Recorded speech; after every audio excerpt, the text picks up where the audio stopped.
Hello everyone, मैं हूं advocate Rahul Mishra और आज की वीडियो में हम लोग ये समझने की कोशिश करेंगे कि आप किसी मामले में अगर आपके विरुद्ध एफआईआर हो गई है तो क्या 10 तरीके हैं जिनके माध्यम से आप उस एफआईआर को पर्टिकुलर एफआईआर को रद्द करा सकते हैं, ख़त्म करा सकते हैं। 10 तरीके मैं आपको बताऊंगा, लेकिन उससे पहले मेरी आपसे रिक्वेस्ट है कि अगर आप लोग चैनल पर नए हैं या पहली बार आ रहे हैं या अभी तक आप लोगों ने इसे सब्सक्राइब नहीं किया तो प्लीज़ सब्सक्राइब करिएगा। साथ ही साथ एक हम्बल रिक्वेस्ट और है, अगर आप मुझसे मिलना चाहते हैं लखनऊ, दिल्ली, इलाहाबाद में तो आप अपनी अपॉइंटमेंट शेड्यूल कराकर मुझसे मिल सकते हैं। आपको नंबर डिस्क्रिप्शन में मिल जाने वाला है। देखिए दोस्तों, सबसे पहले कंप्लेंट की स्टेज पर अगर आप कोई कंप्लेंट आपके विरुद्ध पड़ी हुई है, ठीक है, पुलिस स्टेशन में, तो आप पुलिस स्टेशन जा करके पुलिस ऑफिसर्स को अपने एविडेंसेस दिखा करके जो है उस जो बोगस एफआईआर है, जो बोगस कंप्लेंट है, उसमें स्पंज लगवा सकते हैं, उस मुकदमे को वहीं पर खारिज करा सकते हैं। ठीक है, हायर ऑफिसर्स से मिलके ही होता है, डायरेक्ट नहीं हो पाता है। हायर ऑफिसर्स की जब संस्तुति होती है इसमें तभी ये प्रैक्टिकली पॉसिबल है, वरना नहीं है। लेकिन हर बार ऐसा नहीं होता है, आम आदमी के लिए करा पाना बहुत कठिन काम होता है।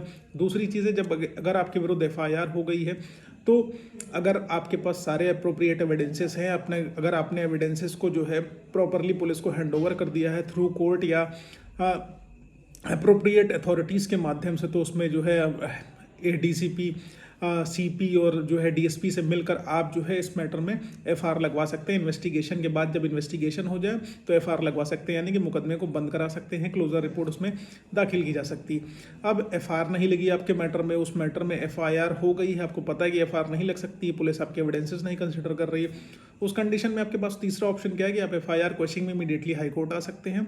कई जगह 482 सीआरपीसी में होता है, लेकिन इलाहाबाद और लखनऊ हाई कोर्ट में इसके लिए सेपरेट रेट है, क्रिमिनल रेट है, उसके माध्यम से आप एफआईआर क्वेश्चन में आके उस एफआईआर को रद्द करा सकते हैं।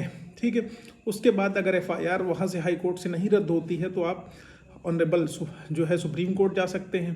ठीक है, उसके बाद अगर मान लीजिए चार्जशीट आ गई है तो चार्जशीट क्वेश्चन 482 में आप जाकर उसे पर्टिकुलर एफआईआर को, चार्जशीट को रद्द करा के अपने आप को दोषमुक्त कर सकते हैं। उसके बाद अगर चार्जशीट भी नहीं क्वैश होती है, ठीक, हाई कोर्ट आप गए, चार्जशीट नहीं क्वैश हुई, आपके पास सुप्रीम कोर्ट का ऑप्शन है, अगर आपकी पॉकेट नहीं अलाउ करती है तो नीचे ट्रायल कोर्ट में चार्जेस फ्रेम होने से पहले आप डिस्चार्ज की एप्लीकेशन लगाकर आप चार्जेस पर बहस कर सकते हैं। ठीक है, चार्जेस पर बहस करने के बाद आप डिस्चार्ज लगवा के आप अपने ऊपर जो भी एलिगेशंस लगाए गए उनको हटवा के उस पर्टिकुलर एफआईआर को बंद करा सकते हैं। आप अगर ये साबित कर ले जाएंगे कि जो भी चार्जेस, जो भी धाराएं दरोगा द्वारा लगाई गई हैं वो धाराएं बनती नहीं हैं, वो एफआईआर बनती नहीं है, इसलिए एफआईआर बोगस है, इसको हटाया जाना चाहिए।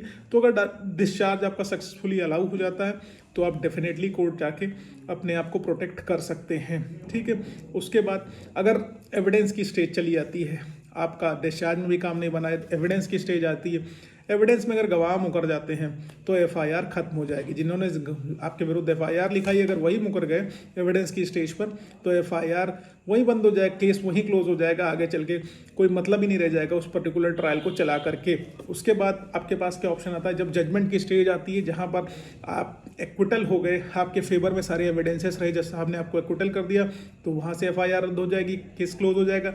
और जो 9वां 10वां है और 9वां 8वां 9वां 10वां है वो बहुत इंपॉर्टेंट है, क्योंकि उसके लिए आपके पास बहुत पावर और बहुत पैसा होना चाहिए। सबसे खास चीज़, किसी भी राज्य के मुख्यमंत्री के पास ये पावर होती है कि वो किसी भी मामले को, अगर स्टेट का मैटर है तो वो बंद करा सकते हैं उस एफआईआर को, उस पर्टिकुलर केस को वापस ले सकते हैं। तो चीफ मिनिस्टर से अगर आपका अप्रोच है तो आप उस केस को बंद करवा सकते हैं। उसके बाद अगला इसी तरीके से सेंट्रल गवर्नमेंट की जो सुप्रीम अथॉरिटी है, प्राइम मिनिस्टर साहब हैं, प्राइम मिनिस्टर साहब भी किसी भी केस को क्लोज करवा सकते हैं, बंद करवा सकते हैं। उसके बाद प्रेसिडेंट साहब का भी ऑप्शन है कि अगर वो आपको माफ़ी दे देंगे तो एफआईआर खत्म हो जाएगी, केस क्लोज हो जाएगी। तो इस तरीके से मैंने आपको बता दिया कि क्या तरीके हैं जिनके माध्यम से आप किसी पर्टिकुलर केस को क्लोज कराकर फ्री हो सकते हैं, अपने आप का हैरेसमेंट बचा सकते हैं। लेकिन सबसे बेहतर, सबसे ज़्यादा यूज़ होने वाला इसमें एफआईआर क्वेश्चनिंग और चार्जशीट क्वेश्चनिंग ही है, क्योंकि जर्नली डिस्चार्ज नीचे ट्रायल कोर्ट में अलाउ नहीं होता है। एफआईआर क्वेश्चनिंग के स्टेज पर आपको इंटरिम रिलीफ मिल जाती है, एटलीस्ट कि आपकी अरेस्ट नहीं होती है अगर कोर्ट को लगता है तो, या चार्जशीट क्वेश्चनिंग में प्रोसीडिंग स्टे नीचे हो जाता है, ट्रायल नहीं चलता, हाई कोर्ट में जब तक पेंडिंग रहता है ट्रायल नहीं चलता। और हाई कोर्ट को अगर लगता है कि अप्रोप्रिएट फैक्ट्स और फाइंडिंग है आपके मैटर की तो उस स्टेज पर आपकी पर्टिकुलर केस को क्लोज कराया जा सकता है, अगर कोर्ट ने क्वैश कर दिया, मुकदमा खत्म कर दिया। ठीक है, तो उम्मीद है जानकारी पसंद आई, समझ में। अगर ऐसा कुछ है तो प्लीज़ लाइक शेयर सब्सक्राइब करना। साथ ही साथ एक हमारी रिक्वेस्ट और है, अगर आप मुझसे पर्सनली मिलना चाहते हो लखनऊ, दिल्ली, इलाहाबाद में, तो अपनी अपॉइंटमेंट शेड्यूल कर अगर आप मुझसे मिल सकते हो, नंबर डिस्क्रिप्शन मिल जाएगा। डायरेक्ट कॉल मत किया करो, बहुत इरिटेटिंग लगता है। पहले अपॉइंटमेंट व्हाट्सएप के थ्रू बुक कराओ, उसके बाद बात करो। और सबसे इंपॉर्टेंट चीज़, फेसबुक, इंस्टाग्राम, ट्विटर पर अभी तक नहीं जुड़े तो वहाँ जुड़ो, लिंक आपको डिस्क्रिप्शन में मिल जाने वाला है। थैंक यू सो मच, जय हिंद।